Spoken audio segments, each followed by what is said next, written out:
한 해를 보내고 새해를 맞이하는 그 마음가짐. 여러분 좀 그런 거 생각해 보셨어요? 어젯밤을 지나고 오늘 아침 일어나면서 무슨 생각을 하셨습니까? 무슨 생각을 하셨어요? 새해에는 하나님 복 많이 주세요 그랬습니까? 다들 새해 아침에 복 많이 받으세요 그러죠? 그런 전화도 좀 받으셨어요? 아마 여기 계셔서 카드는 못 받으셨는지 모르겠고 아마 여러분이 그런 전화를 들어 받으셨을 것입니다.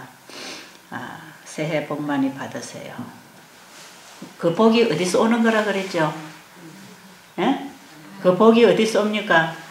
천지를 지으신 하나님께로서 온다 그랬죠. 그러면 우리의 복을 누가 준다고요? 하나님이 복을 주신다는 것입니다. 그럼 복 주시는 분이 우리가 어떻게 할 때에 복을 받을 수 있는지 말씀하셨을까요? 그럴까요? 예. 우리에게 복을 주시는 분이 네가 이렇게 하면 내가 너에게 복을 주겠다. 이런 약속을 참 많이 하셨습니다. 우리 오늘 아침에 그 말씀을 보는 게 좋겠죠. 예. 그 말씀 속에 이 복 속에는 다 들어있어요. 건강도 들어있고 행복도 들어있고 영생도 들어있습니다. 하나님이 주시는 복에는 영생이 들어있습니다. 시편 133편에 보면 하나님이 명하시는 복은 영생이라 그랬어요. 성경은 우리에게 영생에 이르는 복, 그 복을 주시는데 그 속에 건강의 복도 있습니다. 우리가 살아가는 삶 속에 행복의 복도 그 속에 다 있어요. 자, 그 복이 어디에 있는가? 시편 1편을 봐야 되겠네요. 시편 1편. 시편 1편이 무슨 장인지 아세요? 이게 바로 복장이라는 것입니다. 복장. 어떻게 하면은 복을 받는가? 하나님이 어디에 복을 넣어주셨는가? 우리가 오늘 아침에 이 길을 좀 찾으면 좋을 것 같아요. 신명기 27장에 보면 어떻게 할 때에 저주가 임하는가? 그런 내용을 얘기하고 난 다음에 28장에 넘어가면 어떻게 할 때 복을 받는가? 거기도 복에 대한 약속이 들어있습니다. 똑같은 얘기입니다. 신명기 28장에 우리가 하나님의 말씀에 귀를 기울이고 그 말씀을 잘 지켜 행하면 하나님이 우리에게 들어가나 나가나 복을 주시겠다고 약속을 하신 그 복이 시편 1편 오늘 아침에 우리가 좀 보면서 시편 1편에 하나님이 허락하신 복이 있습니다. 복 참 좋지요. 복 받아라 그러죠. 복 받아라. 하나님은 우리에게 너희들 이렇게 복 받아라. 내가 너희에게 복을 주겠다. 그 복. 자, 우리가 상세히 한번 보겠습니다. 1절부터 복 있는 사람은 악인들의 꾀를 따르지 아니하며. 어떤 사람이 복 있는 사람이라고요? 복 받는 사람은 악인들의 꾀를 따르지 않는 사람. 악인들이 하는 거 따라 안 해야 됩니다. 그렇죠? 복 있는 사람은 악인들의 꾀를 따르지 아니하며 죄인들의 길에 서지 아니하며 오만한 자들의 자리에 앉지 아니하고 오직 여호와의 율법을 즐거워하여 그의 율법을 주야로 묵상하는 자로다. 자, 여기 답이 나왔죠? 복 있는 사람은 결국은 어떤 사람이냐 하면 하나님을 거역하고 인간의 꾀를 따라 인간의 지식을 따라 인간의 방법을 따라 죄인의 길에 서는 사람이고 복 있는 사람은 하나님의 말씀을 따라 그 말씀의 법 안의 길에 서는 사람. 여러분들이 여기 오셔서 계속 지금 듣고 있는 얘기입니다. 이 성경은 66권을 다 펴봐도 똑같은 얘기예요. 다른 얘기가 아닙니다. 한 가지 얘기를 계속해서 반복해서 여러 가지 방법으로 여러 가지 과정을 통해서 여러 시대를 통해서 하나님께서 인도하시는 길은 딱 한 가지입니다. 내게로 돌아오라. 내가 줄게. 내가 복을 준다. 내가 너를 치료하고 내가 너를 구원할 테니까 너는 내게로 돌아오라. 돌아온다는 게 뭡니까? 악인은 그 길을, 불의한 자는 그 생각을 버리고 여호와께로 돌아오라. 시편 1편 1절에 보니까 악인은 악인의 길, 죄인의 길, 죄인들의 꾀임에 빠지지 말고 악인들이 가는 그 길을 따라가지 말고 오만한 자의 자리에도 앉지 말고. 그게 뭡니까? 악인은 그 길을, 불의한 자는 그 생각을 버리고 여호와께로 돌아오라. 돌아오면 어떻게 한다는 겁니까? 하나님의 말씀을 즐거워하며 그의 율법을 주야로 묵상하는 자로다. 하나님의 말씀을 즐겨받고 그 말씀을 우리의 생각에 기록하고 마음판에 새기고 그 말씀이 우리에게 역사하는 능력에 따라서 살아가는 사람. 결국은 이런 것입니다. 그러니까 우리가 이제 어떻게 방향을 바꿔야 되겠는지 아시겠죠? 지금까지 내가 옳다고 생각했던 일, 내가 잘 먹는다고 생각했던 음식, 내가 잘한다고 했던 일, 내가 잘한다고 했던 말, 내가 지금까지 살아오고 행하고 생각했던 그 모든 생각을 버리고 여호와께로 돌아와서 그분의 말씀을 받고 그분의 말씀을 마음판에 새기고 우리의 생각에 저장하고 그 말씀이 주야로 밤낮 우리의 마음을 주관하고, 그래서 우리가 그 말씀의 능력의 역사에 따라서 움직여지는 참된 변화, 그렇게 살 때에 하나님은 우리에게 복을 주신다는 것입니다. 그래서 하나님의 복은 항상 그 말씀과 함께 와 있습니다.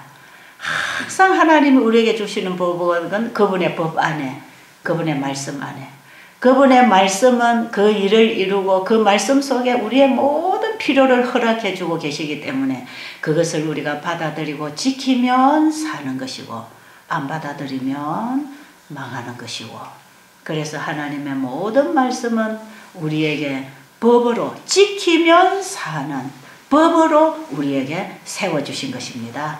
그 하나님의 법을 우리의 마음에 받아들이고 잘 순종하고 지키고 살면 신명기 28장에 보니까 나가도 복을 받고 들어와도 복을 받고 떡광줄에도 복을 받고 농토에도 복을 받고 자녀에게도 복을 받고 건강에도 복을 받고 전부 복을 받는다는 것입니다.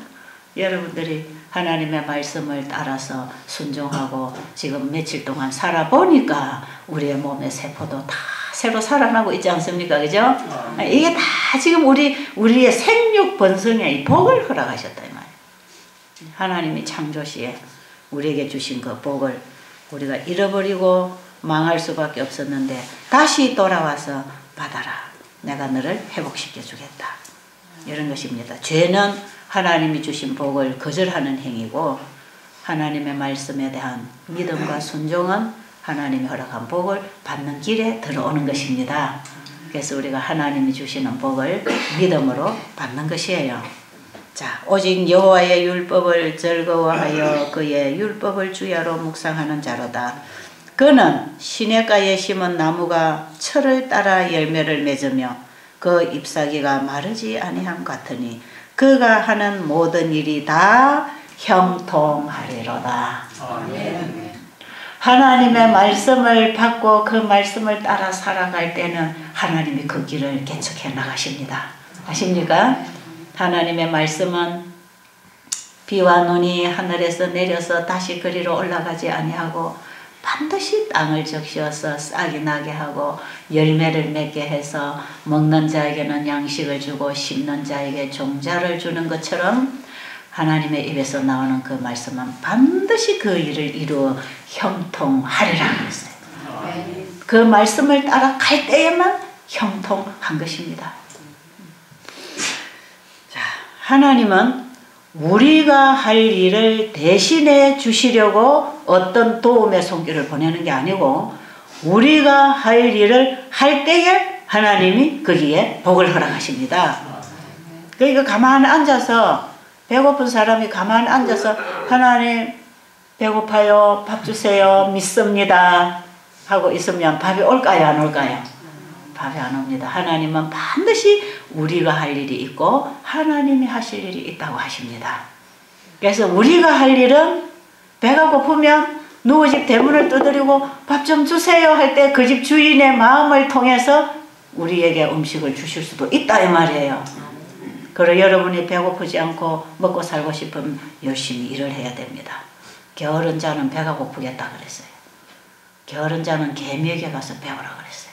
하나님은 우리에게 주신 시간, 우리에게 주신 어떤 기회, 이것을 열심히 찾고 구하고 뭔가를 열심히 하기를 원하십니다. 그래서 하나님께서는 우리가 할 일을 그분이 대신하기 위하여 어떤 능력을 베풀지 아니할 것이다. 그러니까 우리가 할 일을 우리가 할 때에 하나님이 크게 복을 주시는데 우리가 할 일은 하나님의 말씀을 따라 행하는 것입니다. 그래서 하나님의 말씀을 우리의 마음에 새기고 그 말씀에 따라 살아가는 사람은 그 말씀에서 오는 생명과 능력과 그 생수를 받아서 우리의 마음에 풍성한 은혜가 있을 뿐 아니라 우리의 삶 속에도 그 은혜를 나누어주는 삶을 살아가고 있기 때문에 우리의 삶은 항상 풍성해집니다. 네.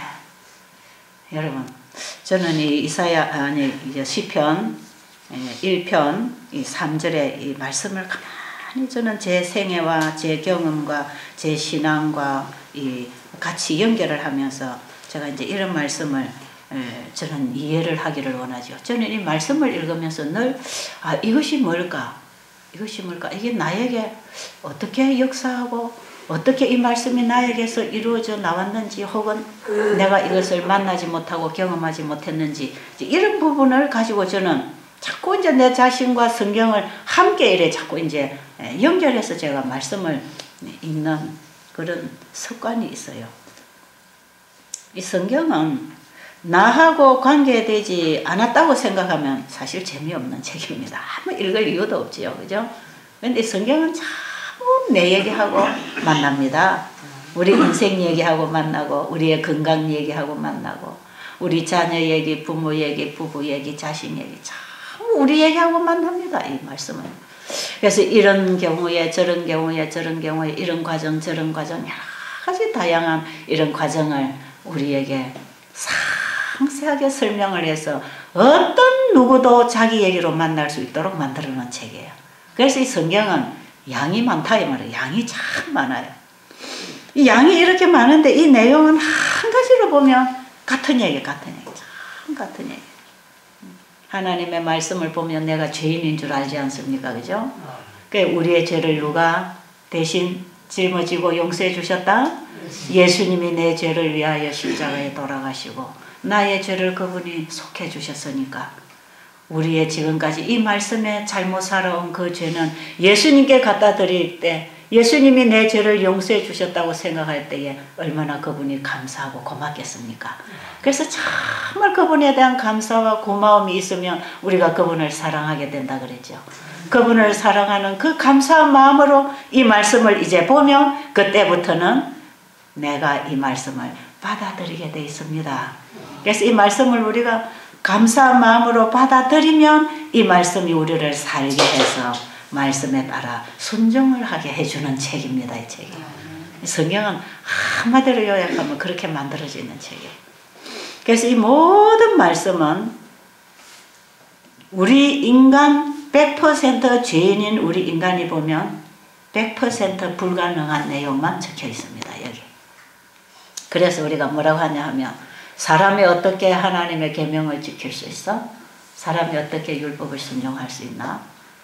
베드로는 베드로니까 사도 바울은 사도 바울이니까 모세는 모세니까 다니엘은 다니엘이니까 다윗은 다윗이고 솔로몬은 솔로몬이고 그러니까 성경에 기록된 그 사람들은 그러니까 그렇고 나는 그럴 수 없다고 우리가 매일 생각하고 성경을 보잖아. 그죠?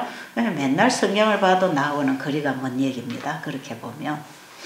자, 그런데 이 말씀은 예수님의 십자가의 보혈의 피로서 그 십자가를 만난 뜨거운 우리의 감사와 사랑이 넘쳐르는 그 가슴으로 하나님의 말씀을 보면 이 말씀에서 오는 하나님의 마음과 내 마음에 역사하는 그 마음이 하나가 만나집니다.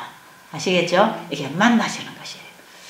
내 마음에 그리스도를 사랑하는 그리스도의 사랑이 우리 마음에 오게 되며 우리가 다른 사람을 사랑한다.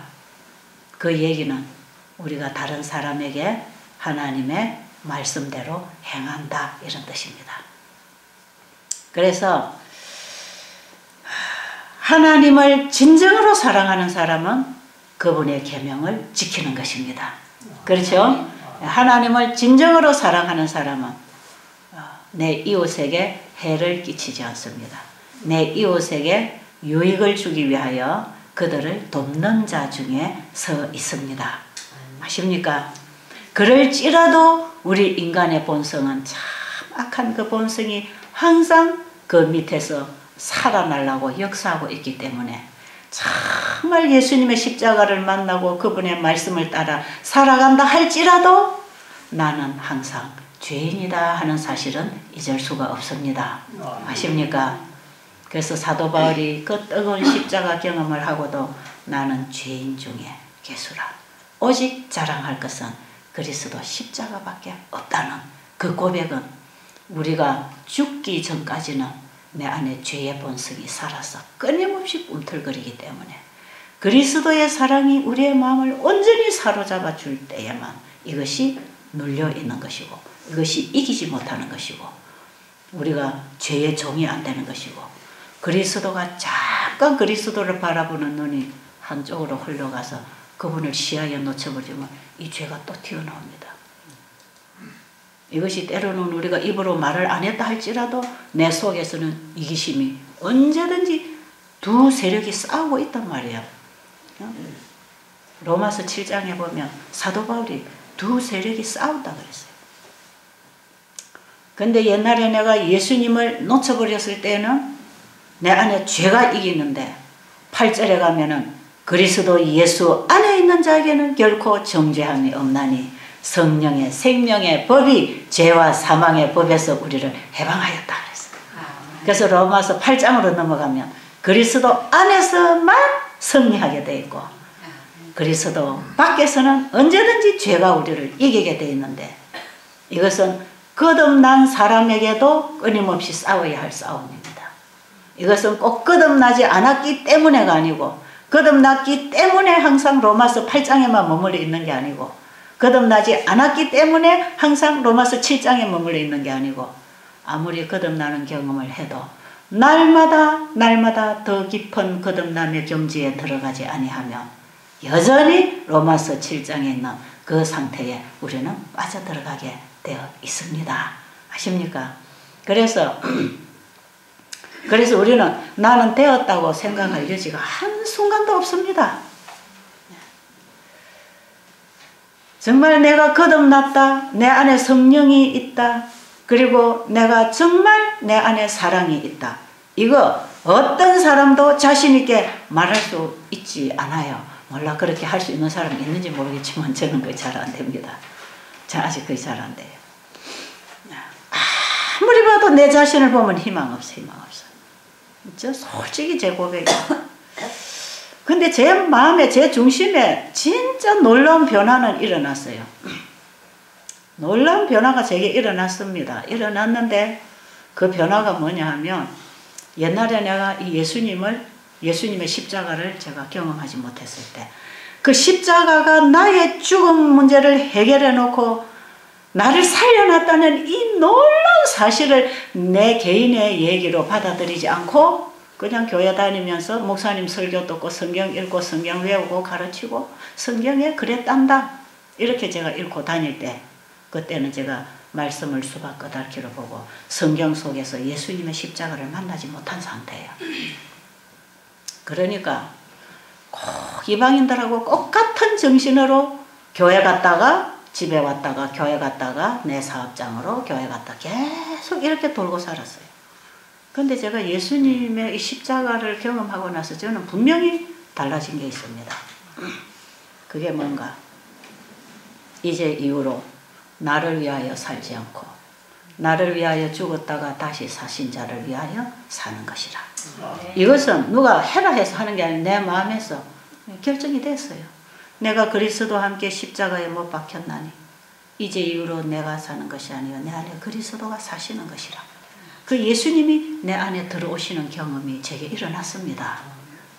그 경험이 어떻게 일어난지 아세요? 제가 이 십자가의 그 놀라운 복음을 제 가슴에서 만나게 되면서 저는 이 세상을 보는 눈이 달라져 버렸어요. 거기서부터 저는 완전히 가치관이 바뀌었습니다. 내 관심, 내 애정, 내 모든 생각은 예수님에게 고정됐습니다. 예수님에게 집착하게 됐습니다. 그분만 최고로 제가 만나게 되고 모시게 되고 믿게 되고, 정말 그분이 나의 생명의 은인이기 때문에 그분을 내 마음에서 잊을 수가 없었어요. 그 예수님이 내 마음에 자리를 잡으니까요, 가치관이 다 바뀌대요. 네. 어떻게 하면 돈을 빨리빨리 벌어가지고 우리 애들 공부를 시켜서 그래도 인류 대학에 인류 박사를 만들어서 인류 자리에 앉혀서 내가 살아야 되겠다, 이런 포부 꿈을 가지고 저는 진짜 열심히 돈을 벌려고 뛰어다닌 사람이에요.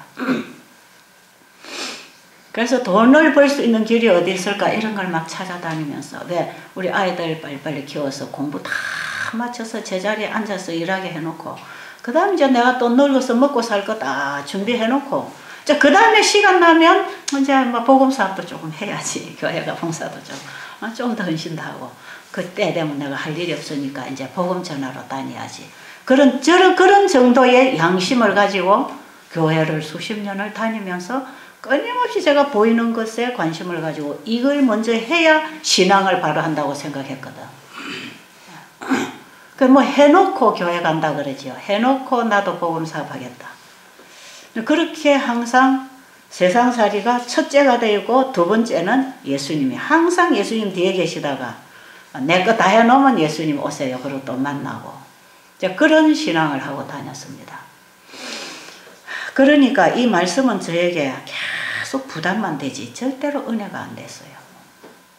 근데 제가 이 십자가에 예수님이 나를 구원하기 위하여 그분이 나의 죽음을 대신 죽으시고, 내가 영원히 죽고 없어질 그 죽음을 예수님이 해결해 놓으셨기 때문에 나는 절대로 영원히 죽을 필요가 없는 사람이구나, 영생을 얻었구나. 여러분, 이것처럼 놀라운 사실이 어디 있습니까? 이 사실이 바로 우리가 지금까지 듣고 보던 십자가 얘기다 이 말이에요. 이것이 제 가슴 속에 딱 들어오는 순간에, 만나지는 순간에 제 마음이 팍 깨지는 거 아닙니까? 다 깨져버렸어요. 저는 그때 다 깨지고 다 나가버리고, 제 관심이 하늘에 아들과 함께 천국을 우리에게 주신 하나님, 아들과 함께 모든 것을 우리에게 주신 그 하나님, 그때 저는 그 예수님을 내 마음에 만나고 그분을 사랑하게 되는 경험을 하면서 이미 제 마음에는 천국이 같이 들어왔어요. 예수님하고 천국이 같이 들어옵니다. 이게 이제 복 받는 얘기입니다. 이게 복 받는 얘기. 이 천국의 영생의 복을 우리에게 예수 그리스도를 통해서 허락하신 게 온 성경 아닙니까? 그죠? 예, 바로 이 복을 제가 그때에 붙잡게 된 거죠. 천국을 딱 제 마음에서 믿음으로 붙잡아 버렸어요. 여러분, 하나님이 선물을 물건으로 주면 손이 가서 받아가야 되는데, 하나님이 선물을 말씀으로 주셨어요. 말씀을 통해서 예수님의 십자가의 도를 깨달았다 이 말이에요.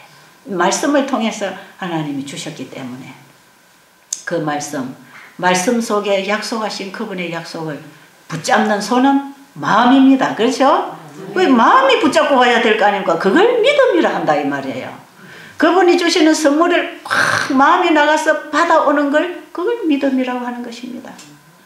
여러분, 제가 내일이나 다음 시간에 믿음이라고 하는 신앙하고 신념하고 뭐가 다른지 제가 다음 시간에 좀 설명해 드릴게요. 오늘날 많은 사람이 신념하고 신앙하고 많이 착각을 하고 있는데, 하나님을 믿는 신앙, 하나님을 믿는 그 믿음은 하나님이 우리에게 허락하신 복을 받아들이는 손입니다. 아십니까?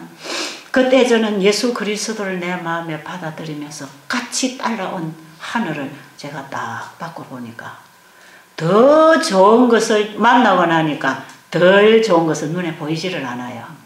그러겠죠? 가치관이 딱 바뀐 것입니다. 전 예수님 때문에 가치관이 바뀐 사람. 야, 뭐 돈을 벌고 출세를 하고 이 세상에 뭐가 되고 이것이 아무것도 아니라는 거. 마태복음 13장에 보면 농부가 밭을 갈다가 보화상자를 발견했다 그랬죠. 그 보화상자를 발견하고 열어보니까 엄청난 보화가 그 속에 들어있는 걸 발견하고 그걸 다시 덮어서 숨겨두고 기뻐하여 돌아가서 자기의 소유를 다 팔아 그 밭을 샀다 그랬어요. 그 밭 속에 뭐가 있기 때문에? 보화가 있기 때문에. 이 농부가 보화상자 속에 있는 보화를 보고 나니까 자기가 그동안에 푼푼히 벌어서 사서 만들어 놓은 몇 평의 전답이나 세간살이가 너무너무 보잘것없더라 말이에요. 이것을 헐레없애다 다 내 팔아가지고 별로 돈이 안 나가는 밭대기를 하나 샀다 이 말이에요. 밭대기. 그 밭 속에 뭐가 있기 때문에? 보화가 있기 때문에. 그가 가지고 있는 재산 다 팔아도 보화는 못 사요. 우리는 우리가 가지고 있는 것 다 팔아도 천국을 못 사요. 누구를 통해 살 것입니까? 예수님을 통해서 사는 것입니다. 예수를 믿으면 천국이 따라온다는 것입니다. 이 농부가 그 보화상자를 가지기 위하여 밭을 샀지 않습니까? 밭을 사놓으니까 보화상자도 같이 자기 것이 돼버렸죠. 그래서 이걸 묻어놓고 하나하나 끄집어내 쓰는 그 재미가 얼마나 솔솔하겠습니까? 아주 행복한 거죠. 이 성경은 천국 얘기를 하고 있습니다. 이 보화 얘기를 하고 있죠. 예수님 얘기를 하고 있습니다. 성경에서 예수님을 만나면 천국을 얻는 것입니다. 그러면은요, 이 세상의 가치가 가치 있게 안 보입니다. 여러분, 좋은 집 30년 전에 좋다고 집 지어가지고 사는데 요즘에 좋은 집에 가보면 이 자기 집이 좋아요 안 좋아요? 아, 이거 팔고 싶어요. 그럼 헐값에 팔아버리고 빨리 좋은 집 하나 다시 짓고 싶잖아요. 옛날에 그거 뭐 자개농이니 무슨 농이니 해가지고 좋은 돈 갖다가 딱 들여놓고 삐까뻔쩍하게 살았지만 지금 그보다 더 좋은 농들이 가구들이 너무 많이 나오고 고급 가구들이 요즘은 얼마나 좋은 가구들이 있습니까? 그런 거 눈에 안 보입니다. 다 제껴놓고 좋은 가구 가다가 다 갖다 장식해놓고 살고 싶지 않으세요? 더 좋은 것이 보이면 내가 가지고 있던 게 별로 관심이 없어집니다. 아십니까? 저는 이 관심이 달라졌다 이 말이에요. 나는 지금도 내가 당신을 사랑합니다. 나는 이렇게 성령을 받았습니다. 내 안에 사랑이 충만합니다. 나는 거듭났습니다. 저 이런 말 한마디도 아직 못 해봤습니다. 그렇게 말할 수는 없지만 왜? 끊임없이 내 안에 싸우고 있는 전쟁이 지금도 있기 때문에 제가 걸핏하면 넘어가고 걸핏하면 제가 위험한 참으로 저는 예수님 없으면 희망 없는 죄인인 걸 제가 알아요. 제가 그런 말을 할 수 있을 자신은 없어요. 나는 거듭났습니다. 이런 말을 저는 아직까지 한 번도 안 해봤습니다. 나는 성령 받았다. 이 말 제가 한 번도 못 해봤습니다. 그러나 내 안에 그리스도가 오신 경험은 있어요. 성령이 내 안에 역사하신 성령에 회개시키고 변화시키는 그 경험이 뭔지 저는 그걸 알아요. 저 그 경험을 해본 사람이에요. 그래가지고 제가 이게 싹 바뀌어지는데요. 아야, 그때부터 정말 세상에 뭐 출세를 하고 돈을 벌고 이런 데 대해서 관심이 다 사라졌어요. 야, 그래서 저는요, 뭐까지 다 버리느냐. 이거는요, 아마 저처럼 확실하게 하늘을 붙잡지 않으면 이거 못할 거예요. 나를 포기했다. 내 생의 인생을 포기했다. 뭐 그까지는 할 수 있어. 그런데 자녀의 장래까지 포기한다. 이거는 참 어려운 겁니다. 이거는. 저는 그때 아이들을 인류 만들어야 되니까 공부도 제일 잘해야 되고. 그래서 제가 그때 의상실 하면서 옛날에요. 뭐 한 30년 전에 말이에요. 그때는 학교 선생님들이 월급 받아가지고 의상실 출입 못합니다. 기성복 사입어야 돼. 요즘처럼 그런 고급 기성복이 아니고. 의상실에 맞추는 옷하고 저 기성복하고는 천지 차이입니다.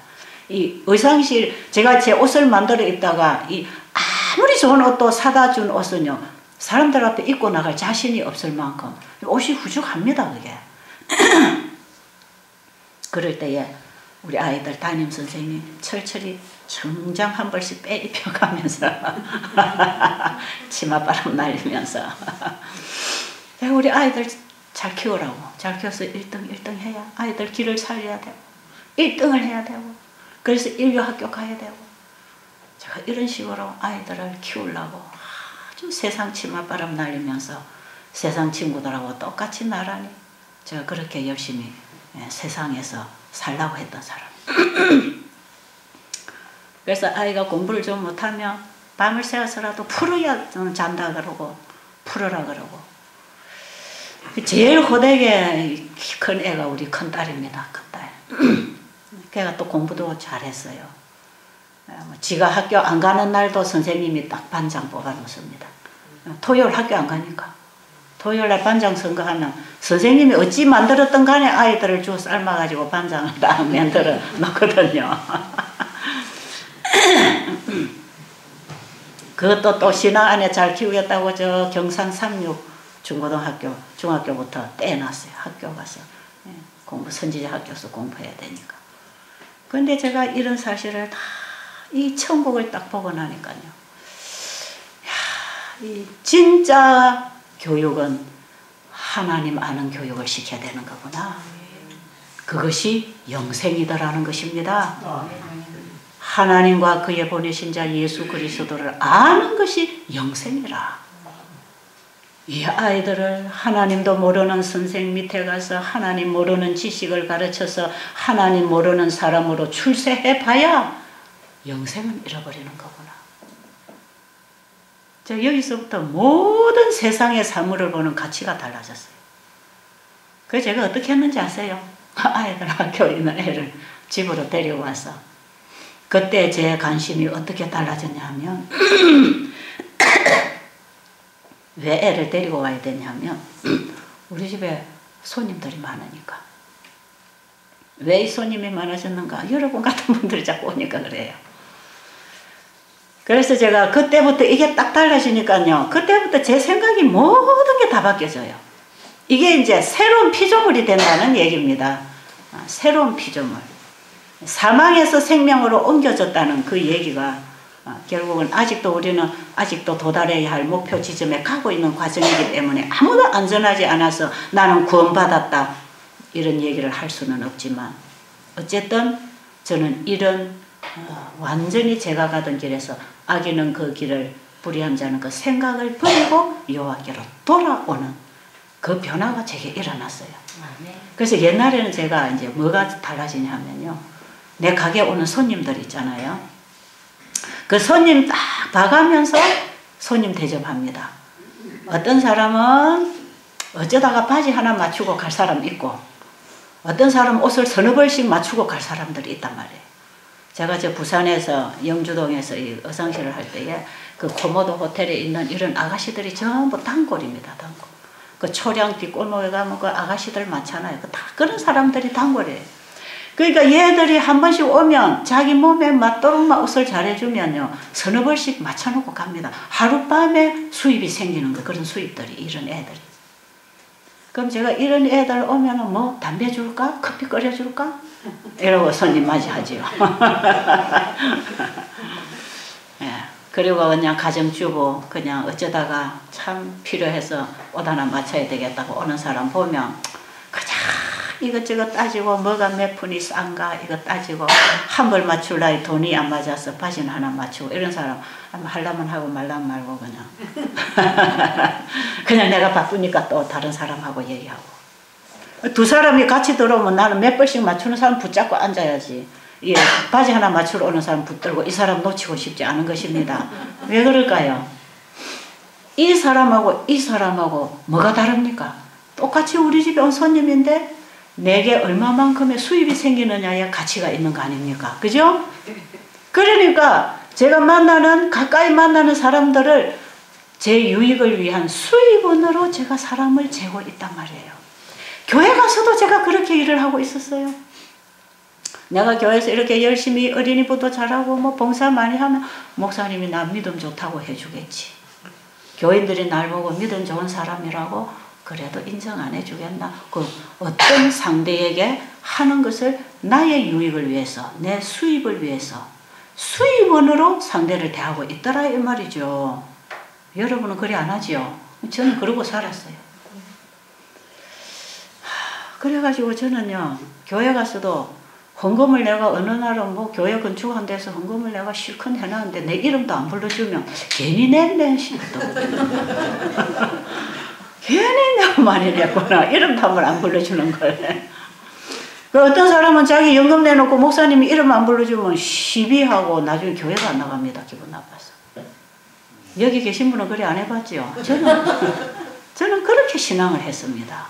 이거 전부 사람 앞에 보이려고 하는, 잘 보이고 많이 취하려고 하는 바로 그 이기심이 동기고, 여기서부터 출발합니다.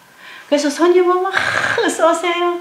잘못생긴 사람도 잘생겼다 그러고, 어떤 데는 정장 투피스 해서 입혀놓으면 추리닝 입으면 어울릴 사람이 있고 정장 투피스 입어야 어울릴 사람이 있어요. 어떤 사람들은 그냥 시장에 가서 편안한 평복 입고 다니면 오히려 편안한데, 이런 사람들이 양복 입어놓으면 이상합니다 또. 그런데도 그거 팔아먹으려고 날씬하게 빠졌느니 잘 어울리느니 별별 아부하는 소리 다 해가면서 그 하나 팔아먹으려고 말이에요. 거짓말을 입에 달고 사는 거죠.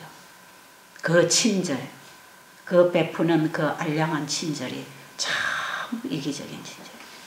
백화점 가면 그 아가씨들 친절하게 해서는 그 모습. 그래 어떤 데 백화점에 어디 뭐 가게 물건 사러 가가지고 이쁩니다 뭐 어쩝니다 사면 오히려 그 집에 이제 가기가 싫어. 그래서 하면 이 사람들 사람을 그냥 홀겨가지고 수입을 얻으려고 하는 게 보이기 때문에 오히려 그런 사람은 거북스러워. 지금은 저는 그런 게 참 거북스러워. 그런데 진정으로 우리 마음에 변화가 일어나면요, 막 친절하게 이렇게 하는 게 아니고 그 사람이 진짜 뭐가 필요한가를 도와주는 것입니다. 그게 진정한 사랑이에요. 자기 자식을 사랑하는 부모가 얘 내 너 사랑한다, 내 너 정말 사랑해 이렇게 말 안 해도 그 아이가 배고프면 내 입에 음식 넣지 않고 아이 입에 넣어주고, 추운데 같이 똑같이 떨고 있는데 내 겉옷을 벗어서 아이 입혀줍니다. 왜요? 그게 사랑하는 것이에요. 이 사랑이라고 하는 것은 입으로 했다고 되는 것도 아니에요. 내 안에 진정한 변화가 없는데 사랑한다는 말이 사랑이냐 말이에요. 그것도 하나의 자기를 위한 아부고 아첨이고, 오늘 이런 다양한 이런 친절과 이런 사랑과 이런 어떤 신앙을 자랑하는 사람들이 얼마나 많은지 몰라요. 전 그런 게 굉장히 싫어졌어요. 저는 원래 조금 그런 스타일로 태어난 사람이기도 하지만 제가 그런 거 참 거북스러워. 그런데 제가 그때부터 분명하게 달라진 건 있습니다. 내 집에 찾아오는 손님이 얼마짜린가를 보지 않고 이 사람에게 기회를 틈타서 어떻게 이 복음을 전해줄까? 바뀌어졌어요. 차라리 허름하고 돈이 없고 어려운 사람이 오면 마음이 열려있기 때문에 훨씬 복음이 잘 들어갑니다. 그런데 오히려 많이 있고 호화롭고 가진 자가 오면 마음이 교만해 있고 자만해 있고 가난하지 않기 때문에 그 따위 복음 관심이 없어요. 자기가 어떤 가지고 있는 어떤 욕망을 채우기 위해서 거기에 관심이 있는 사람들이에요. 그 다음부터 제 마음에 관심이 달라지고요. 사람을 보는 눈이 달라지고 세상을 보는 눈이 달라지고, 그 이후로 점점 저는 그 일을 더 이상 할 수가 없었어요. 할 수가 없어서 제가 그걸 다 포기하고 빨리 돈 벌어가지고 뭐 차도 한 대 사고 집도 잘 지어놓고 애들 공부도 시켜놓고 할 일 없을 때 내가 좀 전도하러 다녀야지. 봉고차나 하나 사가지고 거기다 성경책하고 연애신하고 싣고 밥솥하고 이불하고 싣고 다니면서 저 시골 동네 교회가 없는 동네 전도하고 다녀야지. 그렇게 생각했던 사람이 이 예수님을 알고 나니까 그 일 자체를 더 이상 할 수가 없더라고요. 어떻게 하면은 저 복음이 없어 죽어가는 저 영혼들에게 복음을 전해줄까? 그 복음을 전하기 위해서 먼저 인간과 접촉하고 인간의 필요가 채워져야 되기 때문에 내가 가진 걸 다 열어줬어요. 그때부터 내가 가진 걸 갈라먹기 시작하고 내 집에 데리고 오기 시작하고 그들을 간호하기 시작하고 씻겨주고 먹이주고 그들과 함께 살고 그래서 교도소 나온 죄수들 자식이 없는 늙은 부모 노인네들 보호자가 없는 환자들 죽어가는 사람들 그런 사람들은 내가 도와줄 수 있는 사람 그 사람들을 접촉하게 되더라 이 말이야. 이 사람들에게 이렇게 먹을 것을 주고 필요를 채워줄 때 그들과 교제해서 복음을 전할 수 있으니까 그때부터 저는 제가 가진 걸 다 풀어놓기 시작했죠. 그때 제 집문을 개방했습니다. 누구든지 오세요. 제가 나가서 전도를 하려고 하니까 사람들이 뭐 들어줘야 말이지. 여러분들이 교회에서 전도하러 가자 해서 오늘 방문 갑시다 해서 흩어져 가지고 동네 아파트 가서 여러분 문 두드려 놓고 무슨 생각합니까? 아이고 주인이 없으면 좋겠네. 할 말이 없이 전도지 들고 나갈 때 많지 않아요? 할 말 없이 내가 할 말이 있어야지. 내가 예수님을 아는 지식이 있어야 예수님을 전할 텐데 아는 게 있어야지. 교회 목사님이 오늘 방문은 가자고 하고 오늘 집집 방문 전도를 한다 하는데 아이고 이제 이쪽 지역은 내가 오늘 맡았는데 두드려 놓고도 걱정이라 뭐 전도지 하나 주고 가버리면 좋겠는데 어떤 때는 또 뭔가를 한마디 해야 될 거고 여러분 그렇게 해서 전도를 하는 게 아니더라고 보니까 내 마음에 천국이 임하면 이것을 자랑하고 싶어서 만나고 싶습니다. 그리고 사람을 만나면 아이고 옷이 잘 어울리네요. 참 이뻐졌네요. 이 소리보다 이 사람에게 이 복음을 넣어주고 싶어서 그 사람의 마음을 계속 두드리는 거 아닙니까? 그죠? 이 마음을 자꾸 두드리는 일을 하는 거죠. 그 마음이 열려야 복음이 들어갈 거니까 여러분 여기 와서 여러분들이 먹고 자고 여기서 건강기별 들으면서 병이 나아지는 거 이건 전부 여러분 마음을 두드리는 작업입니다. 그런데 환자들이 이렇게 해주면 마음을 제일 잘 열더라고. 그렇죠? 이렇게 마음을 잘 열어놓으면 거기다가 천국 복음을 전파하는 것입니다. 그래서 여러분은 여기 와서 마음만 두드리면 열다가 조금 열다가 들여다보고 가지 마시고 천국 복음이신 예수님을 만나고 가야 됩니다. 이걸 하고 싶더라 이 말이에요. 이제는 사람을 하나의 수입원으로 보는 게 아니라 어떻게 도와줄까 하는 대상으로 사람을 보고 있더라 이 말이죠. 지금 저희 집에 오신 여러분들은 정말 제가 도와드리고 싶은 분들을 어디 가서 만나겠습니까? 이렇게 집을 지어놓고 만들어놓고 있으니까 여러분들이 솔솔 잘 찾아 들어오시잖아요. 그러니까 여러분을 우리 집에다가 모셔놓고 이제는 마음껏 우리 예수님을 자랑하고 천국 복음을 전파하게 되는 것입니다. 이게 복이라는 거예요. 제가 복을 누리고 사는 겁니다. 지금 여러분에게 천국 복음을 전하고 천국 얘기를 해주고 여러분을 살아나도록 봉사하니까 덤달아 나도 자꾸 얻어먹고 살지 않습니까? 그래요 안 그래요? 보세요. 여러분 병을 고치려고 여러분에게 좋은 음식 갖다 먹이다가 보니까 나도 같이 맨날 먹고 살지. 맞지요?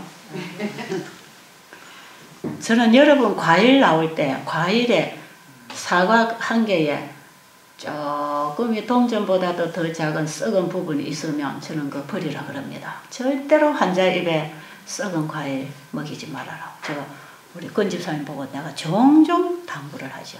왜냐면 우리 건집사님은 그게 아까워가지고 자기가 먹어요. 자기가 먹고. 우리 딸이 부엌에 책임지고 있으면요.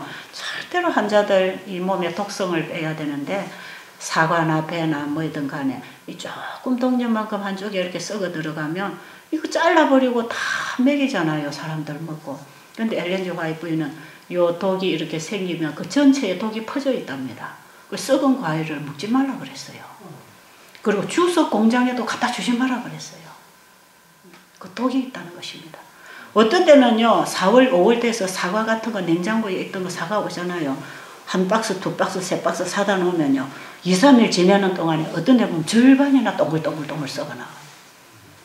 그 옛날에 그 비쌀 때는 한 박스에 5만 원씩 주고 산 데도 있어. 4만 원, 5만 원. 그 절반도 못 먹어, 동글동글 썩어. 그게 막 아까워가지고 우리 딸은 그냥 지가 갖다 놓고 먹고 그래요. 그것도 먹지 마라. 그리고 환자 입에 넣는 음식은 절대로 이 식성을 맞춰주려고도 하지 말고 비를 맞춰주려고도 하지 말고 그 몸에 들어가서 몸을 살릴 수 있는 음식을 먹여야 된다. 이것이 제 원칙입니다. 저 환자들에게 식사를 공급하는 제 원칙이 이런 것입니다.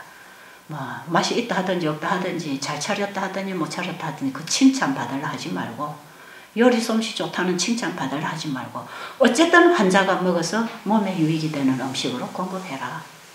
그래서 최대한으로 좋은 거. 우리 아이들 뭐 과일은 어쩔 수 없이 사다 날라야 되니까 과일 사러 가도 제일 잘 익은 거, 맛있는 거, 좋은 거. 설 익은 과일 익혀놓은 거는 맛이 없어. 설 익은 과일 따다 놓은 거는 맛이 없어요. 그래서 이게 나무에서 익어서 딴 과일인가 그것도 알 수만 있으면 그런 걸 사는 게 좋아요.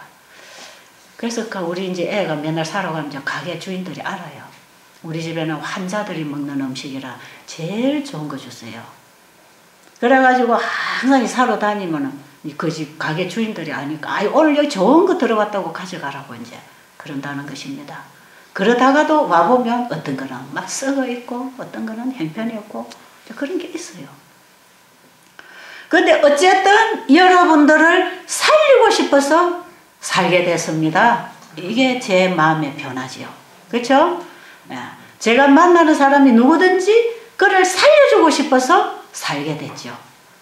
내가 그에게 유익을 얻기 위해서 사람을 만나고 사는 게 아니고 어떻게 도와줘야 될까? 어떻게 해야 저 사람이 살아나고 저 사람이 구원을 얻을까?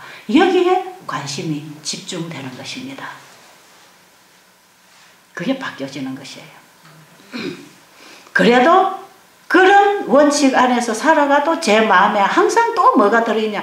또 요거 너무 비싼 건데. 여기도 있어요, 없어요? 이 속에서 또 뭐가 나옵니다. 이 뭐가 자꾸 나와요.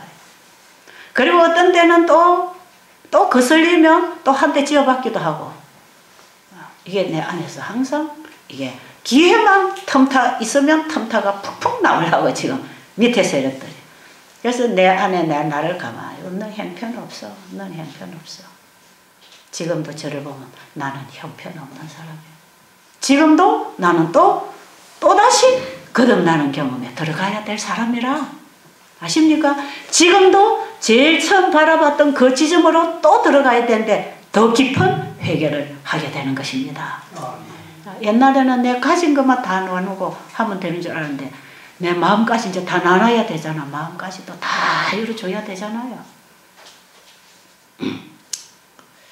그래서 나를 위하여 살지 않고 그리스도를 위하여 산다는 것은 그리스도가 사신 그 영혼을 위하여 사는 것입니다. 그래서 지극히 작은 자에게 행한 것이 곧 나에게 행한 것이니라. 이런 사람은 어떤 사람인가?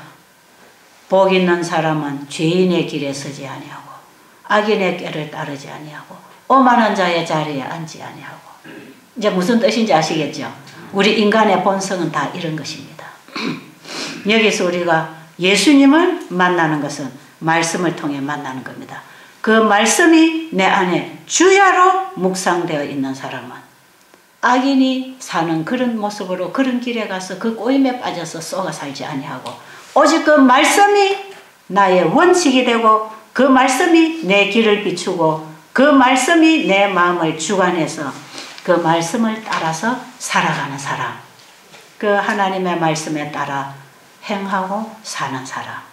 이런 사람은 시냇가에 심은 나무가 시절을 쫓아 과실을 풍성하게 맺는 것처럼 그 시냇가에 심어 있는 나무는 마르지 아니하고 어떤 가물음에도 청청하게 자라서 시절을 따라서 과실을 충분히 맺어주는 것처럼 우리가 하나님의 말씀과 연결되어서 그 말씀의 성령의 힘으로 살아가며 우리가 주어진 기회에 따라 연조가 깊어지면 깊어질수록 세월이 흐르면 흐를수록 더 풍성해지고 더 많은 열매를 거두게 되는 것입니다. 그리스도 안에서 사는 사람들의 모습이지요. 그래서 이런 사람은 분명하게 가는 길이 있습니다. 원칙이 있어요. 하나님 아는 지식이 자기를 지배할 때 그 길을 따라가게 돼 있습니다. 아십니까? 이 하나의 원칙, 정확한 정로를 발견하고 가는 사람이죠. 흔들리지 않습니다. 누가 뭐라고 해도 흔들리지 않는 사람. 복 있는 사람은 진리와 함께 사는 사람. 아십니까?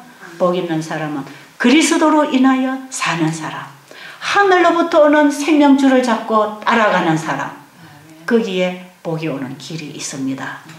자, 그런데 4절에 보니까 악인들은 그렇지 아니하며 오직 바람에 나는 겨와 같도다. 그러므로 악인들은 심판을 견디지 못하며 죄인들이 의인의 모든 모임에 들지 못하리로다. 무릇 의인들의 길은 여호와께서 인정하시나 악인들의 길은 망하리로다. 하나님이 인정하시고 인도하시는 길, 그 길을 찾지 못해서 죄인들의 길에서 악인들의 꾀임에 빠져서 자기의 생각대로 흔들리고 사는 사람. 누가 이렇다면 이렇게 흔들리고 누가 저렇다면 저렇게 흔들리고 바람에 나는 겨처럼 흔들리는 사람은 진리가 그 속에 있지 않은 사람들입니다.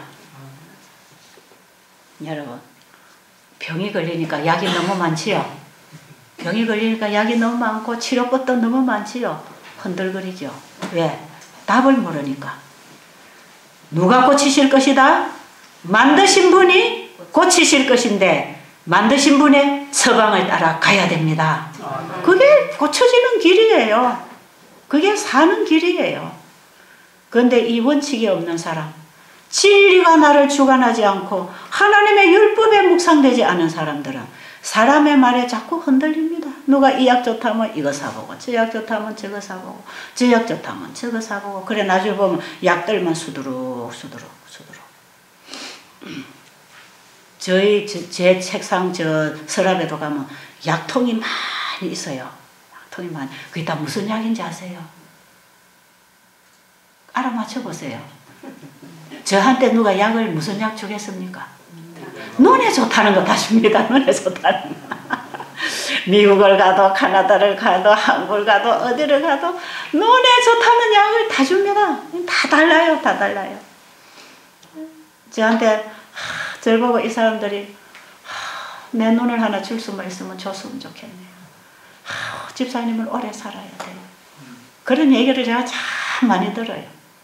그래가지고 아무리 비싼 것도 상관없어. 이거 눈에 좋다는 거. 이거 눈에 좋다. 유명한 누구가 개발한 뭐 눈에 좋다는 거.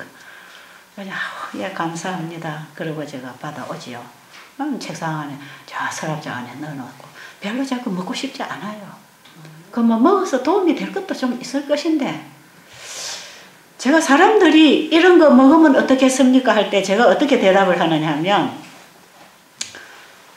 지금 여기 하나님이 주신 건강법칙대로 건강식을 하고 건강법칙대로 이렇게 살면 그런 거 필요 없고 만약에 건강식도 못하고 이런 걸 모르면 그거라도 보충해주면 좋습니다. 그러나 하나님의 법칙대로 하나님이 주신 처방대로 이렇게 살면 하나님께서 다 알아서 손을 보실 테니까 그저 하나님께 맡기고 믿음으로 하나님의 말씀대로 순종하고 사세요. 오히려 거기에다가 이런 거 보태놓으면 우리의 세포에 혼선만 일어나니까 오히려 세포가 변질될 우려가 있습니다. 하지 마세요. 제가 이렇게 가르쳐주는 사람이 저는 살짝살짝 받아가고 먹으면 되겠어요. 근데 사람들은 제가 고맙습니다 하고 받아가지고 막 밀어넣으니까 막 이거 먹으면 된다고. 그래서 이 이해가 안 되는 사람하고 제가 뭐 얘기를 할 수가 없잖아요. 근데 받아다가 우리 딸이 아랫게 제 서랍 한번 청소하고 엄마 이 약 다 뭐 할 거예요? 누구 필요한 사람 있으면 주겠지만 나는 필요 없다. 네가 버리든지 누가 필요하다 하면 주든지 알아서 해라. 뚜껑도 안 떼고 그대로 들어가 있는 약들. 그래서 아마 지난번에 많이 그거 버렸을 것이에요. 사실은 제가 하나님의 말씀을 따라 걸어가는 과정에 제가 오늘 죽을 수도 있고 오늘 눈이 가버릴 수도 있고 오늘 내 생애에 어떤 문제가 온다 할지라도 그것은 하나님이 나에게 가장 좋은 것으로 주신 거 아니겠어요? 사도 바울이 눈이 어두워서 그 사도 바울이 말이에요. 정말 그 사도 바울처럼 예수님의 사랑을 만나고 전파한 종이 어디 있습니까? 신약 성경의 대부분을 사도 바울이 썼다고. 근데 그 눈이 너무너무 어두워서 불편해서 하나님 앞에 눈 좀 밝혀달라고 3번씩 기도했어요. 그런데 주님이 뭐라 그러셨어요? 내 은혜가 내게 족하다. 가장 약한 데서 강함이 있다고 하시는 것입니다. 인간은 자기의 가장 연약한 그 순간에 하나님을 붙잡게 됩니다. 그게 가장 강해지는 것입니다. 사도 바울을 끝까지 하나님께서는 하나님을 붙드는 믿음으로 승리하도록 하기 위해서 그가 자칫 교만에 빠질 수밖에 없었던 그런 위치에서 그런 일을 했던 사도 바울에게 하나님께서는 그 가시는 하나님이 주신 은혜다. 내 은혜가 내게 족하니 구하지 마라 그랬어요. 사도 바울이 그 편지를 다 이 복음서들이 편지로 쓴 거 아닙니까? 감옥에서. 거의 대필로 했습니다. 대필로. 저는 아직도 제가 쓰고 있어요. 잘 안 보이지만 제가 쓰고 제가 읽고 있지 않습니까? 아, 사도 바울보다 낫구나. 끝까지 그는 눈을 밝히지 못했어요. 하나님이 그를 버리셨기 때문이 아니고 하나님이 치료를 못하시기 때문이 아니에요. 침례 요한이 오실 메시아를 전파하다가 옥에 갇혔어요. 침례 요한은요, 다른 선지자들은 오실 메시아를 전파하고 끝났지만 침례 요한은 오실 메시아를 6개월 전에 나타나서 선포하고 오신 메시아를 전파한 선지자입니다. 그렇죠? 아주 큰 복을 받은 종이죠. 근데 그가 그 예수님을 전파하다가 감옥에 갇혔어요. 여러분, 감옥에 갇혀있는 베드로 옥문도 열어주신 그 하나님이 왜 침례 요한의 옥문은 안 열어주고 거기서 죽임을 당했냐 이 말이에요. 예수님이 그를 모른 척 했습니까? 하나님이 그를 모른 척 하셨습니까? 그게 아니거든. 하나님의 생각은 우리의 생각과 다릅니다. 그래서 저 시간이 다 됐죠. 오늘 복을 자꾸 가르쳐 드리려니까. 여러분, 복 받는 길 어디에 있는지 아십니까? 복은 하나님의 말씀이 주야 우리의 마음에 묵상되고 새겨져서 우리의 온 영혼이 하나님의 진리로 부식되어서 그 진리에서 흔들리지 아니하고 진리로 살아갈 때 하늘의 복을 다 누리는 것입니다. 그렇게 하다가 한 팔이 잘라져도 괜찮고 뒤로 넘어지다가 코가 깨져도 괜찮고 여러분들이 암이 걸려서 안 낫고 죽어도 괜찮고 내가 100살까지 살고 싶은데 50살도 못 가서 죽어도 괜찮고 그것은 다 우리에게 하나님이 주신 축복들입니다. 여러분, 하늘이 준비한 복은 오래 사느냐 짧게 사느냐 잘 보느냐 못 보느냐 많이 가졌느냐 덜 가졌느냐가 아니고 우리에게 온 하늘과 함께 영생을 주시려고 하는 게 하나님이 허락하시는 복입니다. 그 복의 길을 붙잡고 끝까지 가시기를 간절히 바랍니다. 오늘 시간 있으면 하루 종일 이 복을 좀 풀어드리면 참 좋을 일입니다. 그죠? 좋지요? 네, 하나님 우리에게 이런 복을 주시기를 원하십니다. 그래서 제가 거기서부터 이 복을 받고 있지 않습니까? 지금도 복을 받고.